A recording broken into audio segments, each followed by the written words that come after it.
You know, every single day, we are just swimming in a sea of words. I mean, think about it. Reviews, reports, social media posts, you name it.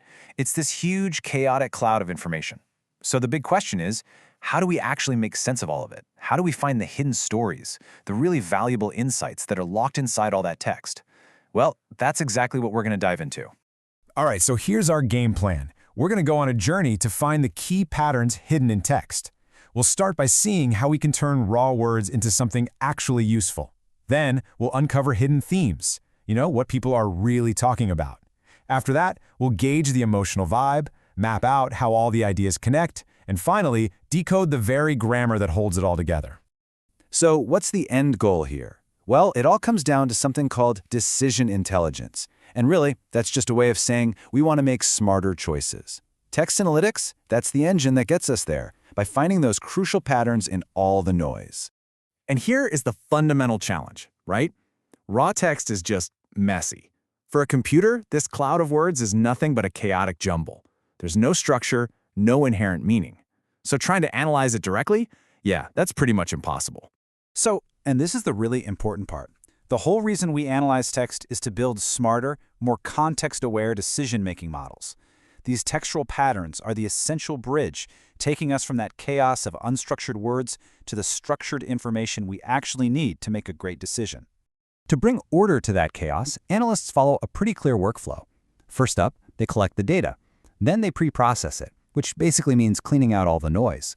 Next, they convert the words into a numerical format that computers can understand.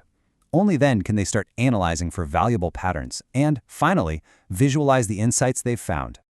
All right, let's jump into our first pattern and see how this all builds. So imagine you have thousands, maybe even millions of customer reviews. How on earth do you figure out the main things everyone is talking about without, reading every single one?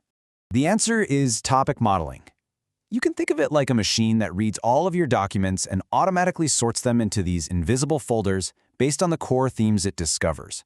It helps us find the what in the conversation. Now, there are a few ways to do this. LSA is a classic method that uses some pretty clever matrix math. But what's really interesting is LDA, a more powerful probabilistic model. It works on the assumption that any single document can be a mix of several topics, which, if you think about it, is much more realistic and flexible. And check this out. This is a perfect illustration of the output. In a case study, an LDA model analyzed a set of articles and produced these two totally distinct topics.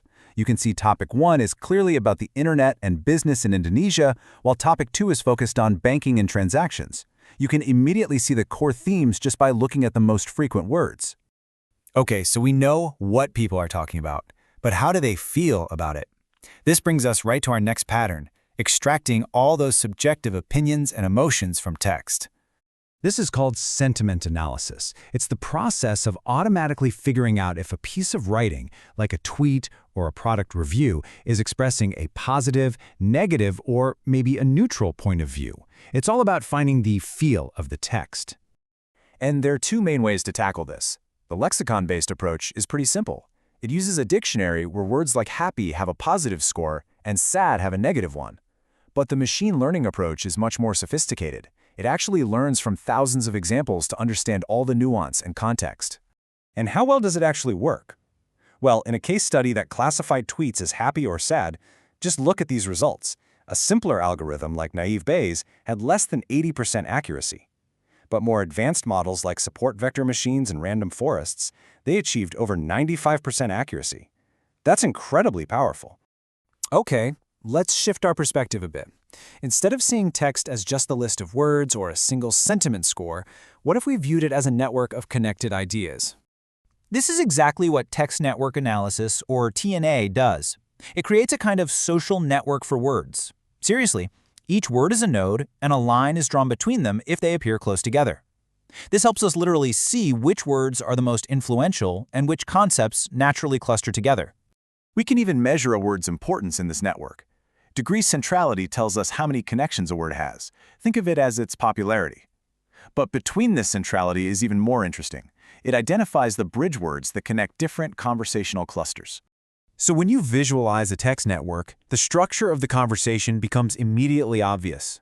The most critical concepts emerge as these large central hubs, with related ideas branching off. It's like a visual map of the text's core ideas. For our final pattern, we're going down to the most fundamental level, the grammatical role that each and every word plays within a sentence. This is called part-of-speech tagging, or POS tagging for short. It's like creating a grammatical blueprint for a sentence. By identifying every noun, verb, and adjective, we create a foundational structure that is absolutely critical for almost any deeper form of text analysis. And here is the perfect example.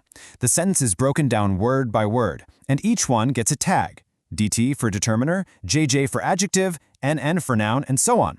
This simple labeling provides a huge amount of structural information for a machine to work with. So, let's bring it all together.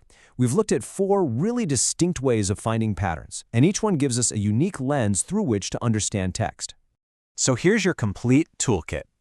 Topic modeling finds what people are talking about. Sentiment analysis captures the feel or emotion.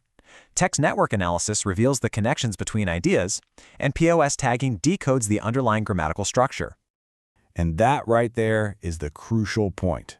By combining these techniques, we successfully transform that messy cloud of words we started with into structured, actionable insights. This is the very essence of using text analytics to power smarter decision intelligence. So the next time you scroll through reviews or read a report, think about these patterns. What are the hidden themes? What's the emotional vibe? How are the core ideas connected? What stories are just waiting there to be told?